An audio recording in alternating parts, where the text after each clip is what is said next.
সেদিন আগামী 29 এপ্রিল সেদিন জোড়া ফুল চিহ্নে মা বোনেরা একজোট, মা বোনেরা একজোট, ছাত্র শিক্ষক একজোট, মেহনতি মানুষ একজোট, কৃষক মজুর এক বন্দে মাতরম। সারা ভারত তৃণমূল কংগ্রেস জিন্দাবাদ, মাটি মানুষের মান নেত্রী মমতাজি জিন্দাবাদ। মমতাজির নেতৃত্বে দিকে দিকে তৃণমূল কংগ্রেস লড়ছে লড়বে আগামী 29 এপ্রিল সেদিন, আগামী 29 এপ্রিল সেদিন।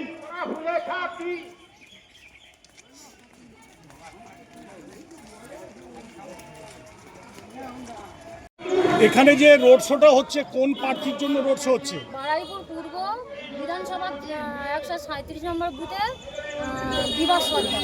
বিভাস সর্দারের। আপনারা এই প্রার্থী কি এই প্রথম দাঁড়িয়েছে না আগে জয়ী ছিল? আগে জয়ী ছিল, দ্বিতীয়বার দাঁড়িয়েছে। দ্বিতীয়বার দাঁড়িয়েছে।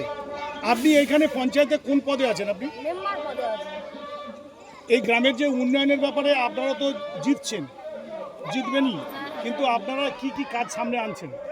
লক্ষ্মীর যেমন লক্ষ্মীর ভাণ্ডার বাড়িয়েছে দিদি, যুবসাথী, স্বাস্থ্যসাথী, কন্যাশ্রী, রূপশ্রী। বিরোধীরা তো বলছে গ্রামে অনেক কিছু কাজ এখন বাকি আছে, সেটা নিয়ে আপনি কি বলতে চাচ্ছেন?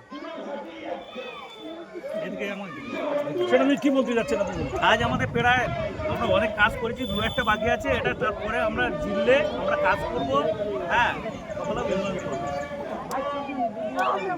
আপনি কি লক্ষ্মীর ভাণ্ডার পান? লক্ষ্মীর ভাণ্ডার পেয়ে আপনি কতটা খুশি? আমি অনেক খুশি। এখানে কত টাকা পাচ্ছেন আপনারা লক্ষ্মীর ভাণ্ডার? 1700 পাই, তাতে খুব খুশি। আপনাদের মহিলারা যারা আছে তাদের সুনিশ্চিত নিয়ে কিছু কি বার্তা দিতে চাইবেন? আমরা টিএমসিতেই থাকতে চাই, আমরা এগুলো লক্ষ্মীর ভাণ্ডার বা আরো অনেক কিছু পেয়েছি, ঘর পেয়েছি বা সব কন্যাশ্রী পেয়েছি, অনেক কিছু পেয়েছি, সবুজ সাথী পেয়েছি, এতে আমরা খুব খুশি। আগামী দিনে তো এই দল আবার তো ক্ষমতায় আসছে, তা এনার কাছে কিছু আর পাওয়ার কিছু চিন্তা ভাবনা আপনারা রেখেছেন? রেখেছি বলতে আমরা যা পাচ্ছি যথেষ্ট পাচ্ছি, এবারে কি পাবো মাথায় ঢালা। আপনার নাম কি? আমার নাম রত্না মণ্ডল। রত্না মণ্ডল। আপনি এই গ্রামের কি বাসিন্দা? আপনার নাম কি? দিলীপ সর্দার। বিরোধীরা তো বলছে কিছু কাজ অনেক বাকি আছে, আবার এখানকার কিছু লোক বলছে, আপনি কি বলতে চাচ্ছেন? না, কাজ বিরোধীরা বলছে এটা ভুল কথা বলছে। কাজ সব চালু আছে আর হয়েও যাচ্ছে, যেগুলো বাকি আছে ভোটের পরে হবে। তাহলে বিভাস সর্দার কি জিতছে? হ্যাঁ অবশ্যই। বিভাস সর্দার আসছে আবার? আবার আসলে আপনারা কি নতুন কিছু চাওয়ার কিছু রেখেছেন? তাহলে গ্রামের উন্নয়ন আরও কিছু হোক আমরা দাবি করে রেখেছি। আচ্ছা, আপনি বলুন, বিভাস সর্দার আসলে যে বিরোধীরা বলছে মহিলারা সুরক্ষিত নেই, সেটা নিয়ে আপনি কি বলতে চাচ্ছেন? সত্যি কি আপনারা সুরক্ষিত থাকবেন? হ্যাঁ, অনেক কিছু করেছি তো, আবার যা করেনি আবার জিতলে আবার হবে, আবার করবেন, তাই তো? কাজ করবেন। এখানে আপনার নামটা জানা হলো না। আমার নাম মহেশ সর্দার। হ্যাঁ, আপনি এখানে কোন পদে আছেন তৃণমূলে? তৃণমূলে আমি অঞ্চল কমিটির মধ্যে আছি। অঞ্চল কমিটির মধ্যে আছি। অঞ্চল কমিটির মধ্যে আছেন। আমি তো শুনতে পাচ্ছি যে কিছু লোকের থেকে শুনলাম আপনি অনেক কিছু কাজ করেন, আর কি কাজ করার কিছু বাকি আছে না আরও কাজ করার ইচ্ছা আছে?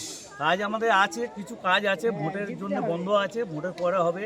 হ্যাঁ, যেগুলো বাকি আছে সেগুলো হয়ে যাবে।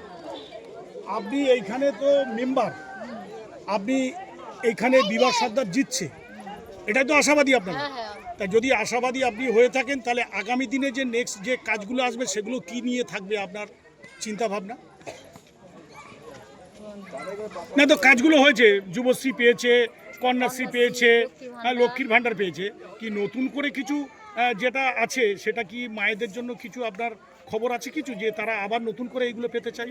নতুন করে যে ঘরের মানে অ্যাপ্লাই হয়েছে সেগুলো আবার মানে ভোটের দিদি যদি জিততে পারে আবার পাওয়া যাবে। আপনি কতদিনের মেম্বার এই গ্রাম পঞ্চায়েতের মধ্যে? এই 3 বছর, 3.5 বছর। 3.5 বছর। তাতে আপনার কাজ হয়েছে ভালো বলছে সবাই, সেটা কি আপনি মানেন যে কিছু কাজ? ওটা গ্রামের লোকের কাছে। আপনার বাড়িটা কোথায় ভাই? আমার বাড়ি এই সামনে। এরা তো অনেকজন বলছে কাজ হয়েছে, আপনি তো এই গ্রামের বাসিন্দা, তাতে কি আপনি বলছেন কাজ কিছু হয়েছে? কাজ সব ভালো হয়েছে। কাজ ভালো হয়েছে। তাহলে বিভাস সর্দারের পজিশনে যে মিটিংটা হচ্ছে সেটা কি আপনারা আবার রাখতে চাইছেন? আবার রাখতে চাই। আবার রাখতে চাইছেন। সোচ্চার জনতা, রানা নস্কর, চড়াই।